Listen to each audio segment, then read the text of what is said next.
Battery চালিত রিকশা চালকদের সড়ক ও রেল লাইন অবরোধ ঘিরে রাজধানীর জুরাইনে ধাওয়া পাল্টা ধাওয়া হয়েছে। সকালে জুরাইন রেলগেট এলাকায় অবরোধ করেন অটোরিকশার চালকেরা। এতে পুরো এলাকায় উত্তেজনা ছড়িয়ে পড়ে। অবরোধের কারণে বন্ধ হয়ে গেছে ঢাকা নারায়ণগঞ্জ ও ঢাকা পদ্মা সেতু রুটে রেল চলাচল। অটোরিকশা চালকদের সরিয়ে দিতে গেলে পুলিশের সাথে ধাওয়া পাল্টা ধাওয়া হয়। পরিস্থিতি নিয়ন্ত্রণে চেষ্টা চলছে বলে জানিয়েছেন শ্যামপুর থানার ওসি শফিকুল ইসলাম। এদিকে অবরোধের কারণে জুরাইন এলাকায় আটকে পড়া নকশিকাঁথা কমিউটার ও খুলনাগামী নকশিকাঁথার মাঠ ট্রেন দুটি ঢাকা ছাড়তে পারেনি। এর আগে বৃহস্পতিবার ব্যাটারি রিকশা বন্ধের ঘোষণায় রাজপথে নামে চালকেরা। রাজধানীর আগারগাঁও, মিরপুর, মোহাম্মদপুর সহ অন্তত 7টি পয়েন্টে সড়ক অবরোধ করে বিক্ষোভ করে তারা।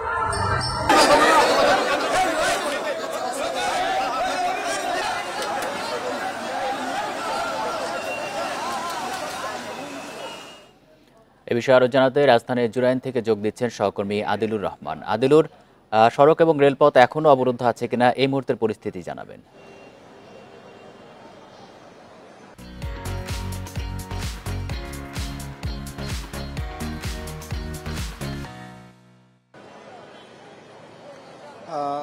দেখুন, সড়ক এবং সড়ক পথটি সচল হয়েছে, তবে রেলপথ এখন পর্যন্ত আসলে রেল চলাচল শুরু হয়নি। তবে কি কারণে রেল যোগাযোগ বন্ধ আছে সেই একটু আমি অতীতের ঘটনাতে আসলে একটু যেতে চাই। সেটি হচ্ছে যে আজকে তৃতীয় দিনের মতো সকাল 11টার দিকে এই অটো রিকশা চালকরা জুরাইনের যে রেল লাইন যে এলাকাটি আছে সেই এলাকাটিতে এসে তারা জড়ো হয় এবং অটোরিকশা বন্ধের প্রতিবাদে তারা বিক্ষোভ করতে থাকে এবং বিক্ষোভের এক পর্যায়ে এই রেল লাইন জুরাইন এলাকার যে ব্যবসা প্রতিষ্ঠানগুলো আছে সেই ব্যবসা প্রতিষ্ঠানগুলো তারা বন্ধ করে দেয় এবং তাদের আন্দোলনের কারণে অনেক ব্যবসা প্রতিষ্ঠান বন্ধ হয়ে যায়।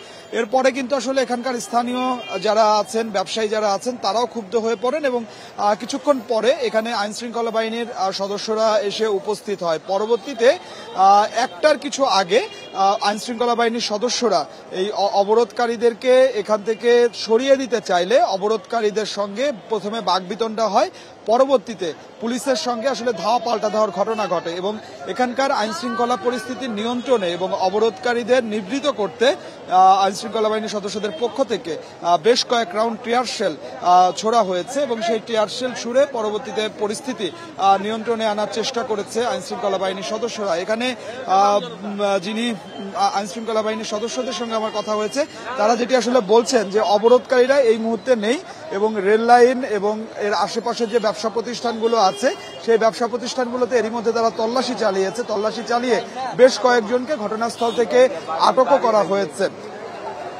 যেটি আসলে এখানে হয়েছে যে এই অবরোধকারীদের সঙ্গে পুলিশের ধাওয়া পাল্টা ধাওয়ার কারণে পুরো এলাকাটি আসলে একরকম রণক্ষেত্রে পরিণত হয়ে যায়। এখনো পরিস্থিতি আসলে আইনশৃঙ্খলা বাহিনীর সদস্যরা বলছে তারা নিয়ন্ত্রণে নিয়ে এসেছে, তবে রেল যোগাযোগ যেটি সেটি এখন পর্যন্ত চলাচল শুরু হয়নি।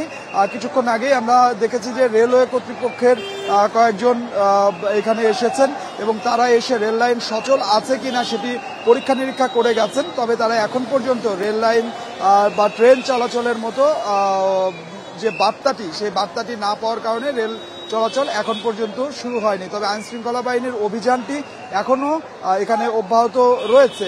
আমরা এই জোনের যিনি উপপুলিশ কমিশনার তার সঙ্গে কথা বলেছিলাম। তিনি বলছেন যে এই অটো চালকদের যে আন্দোলনটি করছেন এই আন্দোলনের মাঝে তারা এক ধরনের নাশকতার গন্ধ আসলে তারা পাচ্ছেন এবং দুষ্কৃতিকারী ছদ্মবেশে এই আন্দোলনের সঙ্গে প্রবেশ করেছে এরকম কয়েকজনকে তারা আটকের কথা বলছে এবং তারা বলছে যে এটি আসলে শুধুমাত্র কি অটো চালকদের আন্দোলন নাকি এর মাঝে আরো কিছু আছে সেটি আইনশৃঙ্খলা বাহিনীর সদস্য যারা আছেন তারা যাদেরকে গ্রেপ্তার করেছেন জিজ্ঞাসাবাদের পরে তারা আরো বেশি নিশ্চিত হতে পারবেন। তবে এই মুহূর্তে আমরা দেখতে পাচ্ছি যে এখানকার স্থানীয় ব্যবসায়ী, স্থানীয়রা এবং বিএনপির বেশ কয়েকটি অঙ্গ সংগঠনের নেতাকর্মীরা এই যে জুরাইন যে রেলগেট এলাকা সেই রেলগেট এলাকায় আইনশৃঙ্খলা বাহিনীর সাথে তারা অবস্থান করছেন এবং তারাও আইনশৃঙ্খলা বাহিনীর সদস্যদেরকে সহযোগিতা করছেন যাতে কেউ অবরোধ করতে না পারে, কেউ নাশকতা করতে না পারে এবং অবরোধের মধ্যে জানমালের যাতে কোনো ধরনের কোনো ক্ষয়ক্ষতি না হয় সে কারণে আমরা দেখতে পাচ্ছি যে আইনশৃঙ্খলা বাহিনীর সদস্যদের সাথে অন্যান্যরাও তারা মিলে কাজ করছে। এই মুহূর্তেকার রাজধানীর অন্য কোনো জায়গায় কিন্তু কোনো অবরোধ বা এরকম সড়ক অবরোধ, রেলপথ অবরোধের খবর পাওয়া যায়নি। তো জুরাইনে কেন তারা এই অবরোধটি করলো যারা আন্দোলন করছেন তাদের সাথে কারোর সাথে কথা বলতে পেরেছেন কিনা, তারা কি বলছেন?